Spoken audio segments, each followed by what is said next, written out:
Andaikan pertanyaan itu ke Mbah Mun, mungkin jawabnya gurune sopo.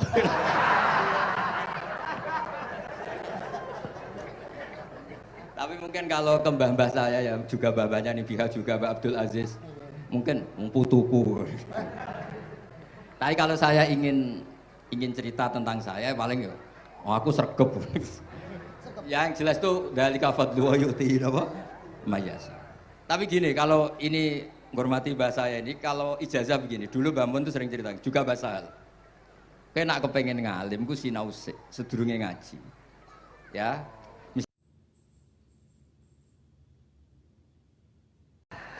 Sik Gus, aja lunga dhisik. Iki wong semuanya sudah tahu sampean alim, menerangkannya enak, fikhan, wa usulian, wa tafsiran. Cuma mereka yang tanya itu, biyen belajar piye kok iso alim kaya ngono, ya kan? Nah, terangkan Gus, terangkan. Mati.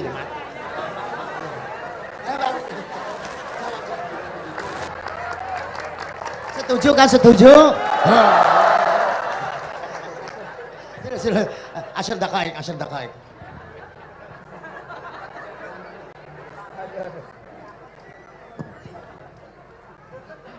Andaikan pertanyaan itu ke Mbah Mun, mungkin jawabnya gurune sopo.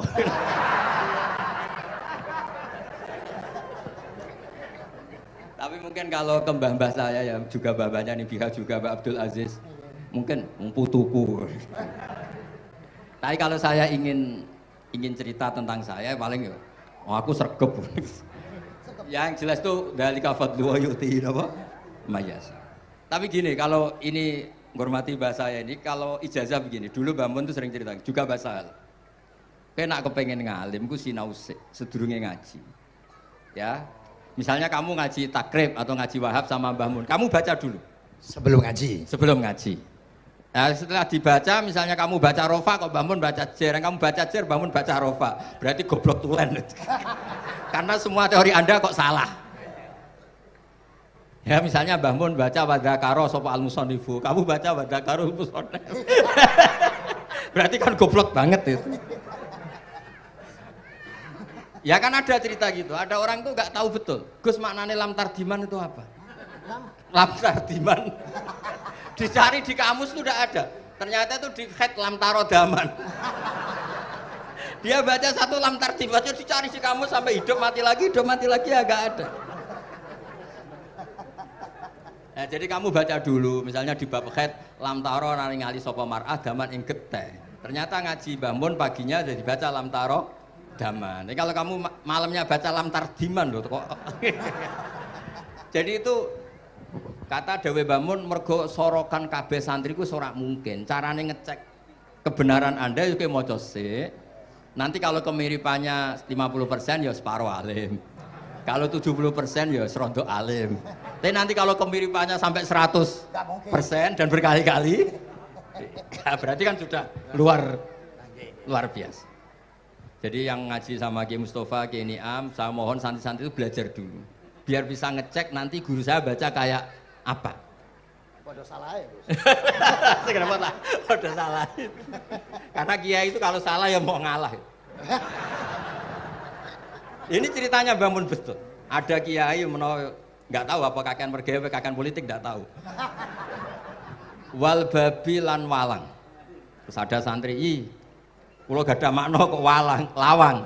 Ya walang sing lawang cung. Mau ngalah. Terus watini lan wit alu. Gurune maca alu. Kulo gak ada makna kok elo. Lah ya wit telu kena gua alu. Tapi saya menangi kiai itu kalah sama santri itu. Saroko nyolong sapa wong albedo tangi anduk. Terus gurunya kaget. Cung kok anduk, cung. Bareng didelok endok. Karena kalau pegon kan anduk sama endok itu podo ae. Ini ada podo. Tapi kiainya akhirnya kalah.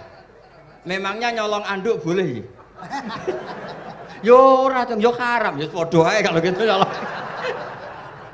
Nyolong endok ya haram, nyolong anduk haram. Lo cerita itu masyhur itu. Kalau cerita yang terkenal di Lirboyo itu kan ada santri dari Jakarta di kelas. Gurunya bilang Ja'a Zaidun, Zaid datang. Waro'a itu Zaidan, saya melihat. Si murid ini itu melihat pintu terus. Lama-lama gurunya itu tersinggung. Kamu diajari pelengahan nggak sopan. Habis Ustadz bohong. Lah kenapa bohong? Katanya Ja'a Zaidun, Ro'a itu Zaidan. Zaidnya mana?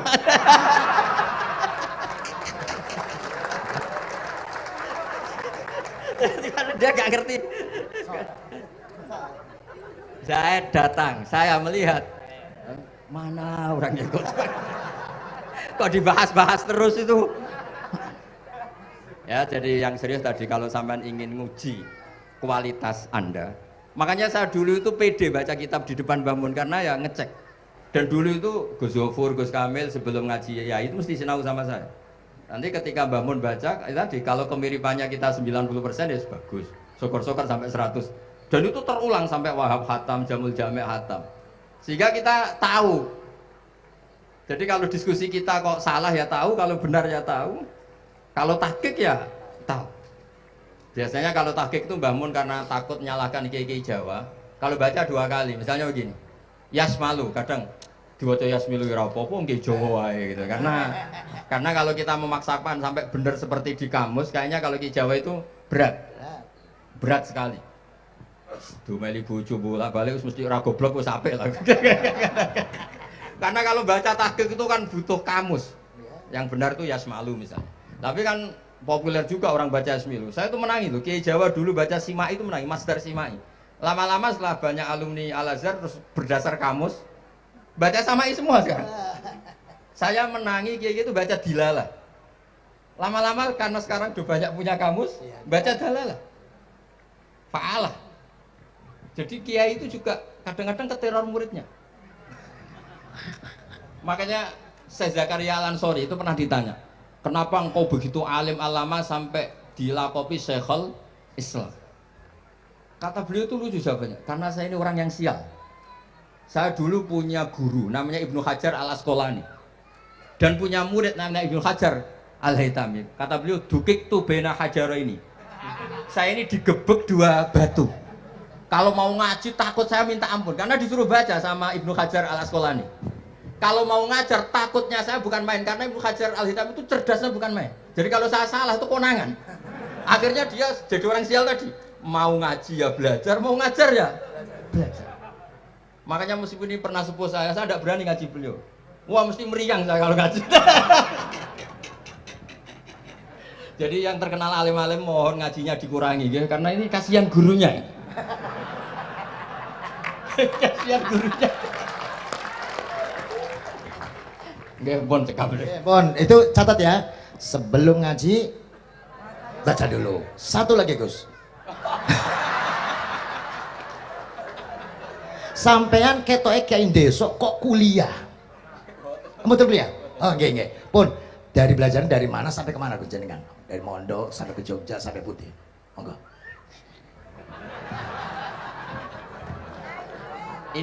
Ini karena sesuai kontrak, nggak boleh nyulaini janji sekali aja Sekali tak tekno Gus. Jadi sebetulnya kalau di ilmu, saya kan sering ketemu ahli geologi, ahli sosiologi. Sebetulnya di ilmu kita, saya kan lama di Jogja dan itu yang saya pakai juga ilmu zaman di pesantren. Misalnya sosiologi itu kan ada mukadimahnya Ibnu Khaldun. Itu kan teorinya luar biasa. Misalnya begini, kenapa Rasulullah itu harus dari suku Quraisy, suku yang sangat terhormat di Mekah? Itu secara teori sosiologi loh, bukan teori nubuah. Kata Ibnu Khaldun, Nabi itu mesti final dari kaum itu aneh. Saya ulang lagi, Nabi itu final dari kaum pasti aneh. Nah masa aneh-aneh ini ditoleransi oleh umatnya karena beliau dari suku yang terhormat. Coba kalau dia dari suku, beliau dari suku yang hina, pasti pas aneh-aneh langsung diadili. Ya kalau di NU lah, ndak Gus Dur kok bikin aneh-aneh di NU kan langsung tuntas. Tapi berhubung Gus Dur cucu Mbah Hasyim, orang itu mentoleransi, bahkan mengira jangan-jangan teori beliau lebih baik ketimbang kita. Nah makanya terus kata Ibnu Khaldun, ma ba'atsawu nabiyan illa fi mana'atin min qaumin, tidak ada nabi diutus kecuali dari kaum terbaik supaya masa-masa transisi ini nggak ada perlawanan. Nah itu namanya sosiologi. Sehingga beliau ngendikan, ini versi tarikh bukan versi Ibnu Khaldun saja. Ketika sahabat disuruh hijrah karena disakiti orang kafir Quraisy, lah engkau sendiri ya Rasulullah, saya ini orang Quraisy, nggak akan ngalami yang seperti Anda alami. Nah itu namanya sosiologi. Begitu juga matematika. Saya sering ketemu pakar matematika dari UI, dari UGM. Misalnya bilang zakat kan 2,5% misalnya zakat tidak. Saya bilang kalau ngitung itu porogapit, padahal kita zaman sekolah porogapit itu pantangan. Tapi saya bilang, saya punya matematika lebih cepat. Apa itu Pak Ba? Kalau manggil saya Pak Ba. Kalau di kitab disebut rubu'ul usur apa? Jadi bertahap. Misalnya 1 juta, usurnya akan 100.000. Setelah 100.000 rubuhnya 25.000. Itu kita tidak usah pakai catatan bisa. Nah itu matematika Arab. Makanya orang Arab tuh nggak bisa nulis, tapi matematikanya cepat karena bertahap. Misalnya 1 miliar ya, cari aja usurnya 100 juta. Berarti rubuhnya 25 juta, berarti 2/5, 2,5-nya 1 miliar itu 25 juta. Tapi kalau orang Arab bilang itu rubul usur, diusurkan dulu baru dirubuh. Misalnya 6, 2/3 6 berapa? Orang Arab bilang sulusan, 6 sulusnya 2, sulus 2 kali berarti 4. Sama misalnya zakat zuruk itu kan al usur sama nisful usur. Berarti misalnya kalau tidak disirami, ya, tidak biaya, zakatnya itu 10%, berarti per 100, 10. Nah sekarang kalau 10 ini kan berarti 1/10. Nah nanti kalau disirami pakai biaya, namanya nisul usur, berarti 5. Jadi orang Arab tuh gak mau langsung bilang 5, karena kalau 100 dibagi 5 itu, jadi 5 itu mikirnya panjang. Jadi diusurkan dulu, terus nanti dibilangkan nisful usur. Nah, jadi ilmu khazanah kita itu sudah luar biasa. Nah, itu makanya terus orang Arab kalau ngitung matematika itu udah usah tulisan, udah usah porogapit karena bertahap tadi. Jadi misalnya 2,5, bahasannya apa? Rubu'ul usur. 1 miliar, usurnya berapa? 100. Rubuhnya berapa? 25. Nah ini semoga buatan ngingkari janji. Wassalamualaikum warahmatullahi wabarakatuh.